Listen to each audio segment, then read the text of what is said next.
बसरे का गवर्नर हज्जाज बिन यूसुफ बड़ा जालिम आदमी था। तो हजरत सईद बिन जुबैर रदी अल्लाह ताला अन्हु एक किताबी बुजुर्ग थे, तो आप ना उसके गलत कामों पर उसे टोका करते थे।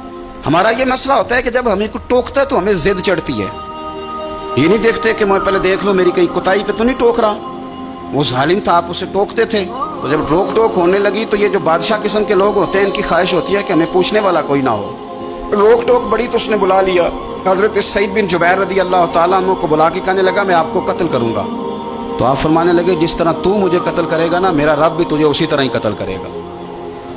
अल्लाह वाले थोड़ा किसी से डरते हैं, वो उसी तरह तुझे कत्ल करेगा। कहने लगा हजरत सईद बिन जुबैर रदी अल्लाह ताला अन्हु से कि अगर आप मुझसे माफ़ी मांग लेंगे तो मैं आपको छोड़ दूंगा। आप फरमाने लगे माफ़ी तो मैं रोज़ मांगता हूँ, पर सिर्फ अपने रब से। तुझसे काहे की माफ़ी मांगू, किस बात की तुझसे माफ़ी मांगू। कहने लगा फिर आप बाज जल्लाद से कहने लगा इसे कत्ल करो। आपने हंसना शुरू कर दिया। तो वो कहने लगा हंसते क्यों हो। फरमाने लगे तेरी जुर्रत पे हंस रहा हूँ कि खुदा का कमज़ोर बंदा हो के तू किस तरह की जुर्रत के साथ बातें कर रहा है कि मैं तुझे कत्ल करा दूंगा। उसने कहा पकड़ो, और गुस्से में आ गया, पकड़ो और इन्हें कत्ल करो। जब कत्ल करने लगे तो आपने मुंह काबे की तरफ कर लिया और पढ़ा इन्नी वज्जहतु वजही लिल्लज़ी फतरस समावाति वल अर्द हनीफम वमा अना मिनल मुशरिकीन। काबे की तरफ मुंह करके ये दुआ पड़ी तो कहने लगा अच्छा इसका रुख फेर दो काबे से। तो आपका जब रुख फेरा तो आप फरमाने लगे तो बड़ा ही बेवकूफ़ है, फ़इन्नमा तुवल्लू फसम्मा वजहुल्लाह। तुम्हें पता नहीं मुंह जिधर भी करे अल्लाह उधर ही होता है। तू बड़ा बेवकूफ़ है, तू काबे से रुख फेर के समझता है कि अल्लाह कोई माज़अल्लाह मुक़य्यद है। इधर रब तो हर तरफ है, जलवा तेरी ज़ात का कू बकू है। मैं जिधर देखता हूँ उधर तू ही तू है, जिधर देखता हूँ उधर। जे मैं तेनू अंदर जाना तो फिर मुक़य्यद जाना, तो जे मैं तेनू बाहर जाना तो अंदर कौन समाना। अंदर भी तू है ते बाहर भी तू है ते बुल्ला कौन नुमाना। फरमाया कि भाई हर तरफ ही अल्लाह है। अब उसने पता क्या किया, आपको जब कत्ल करवा रहा था ना तो हज़रत सईद बिन जुबैर ने हाथ उठाया कि अल्लाह मेरे बाद इसे किसी और को कत्ल करने का मौका ना देना। मैं इतनी बात किसी और पर इसे मुसल्लत ना करना। हज़रत सईद बिन जुबैर कत्ल हुए, शहीद हुए तो इतना खून बहा, इतना खून बहा कि खून बंद ही नहीं होता, इतना खून। वो कहने लगा वजीरों से, मुशीरों से, तबीबों से कि इतना खून।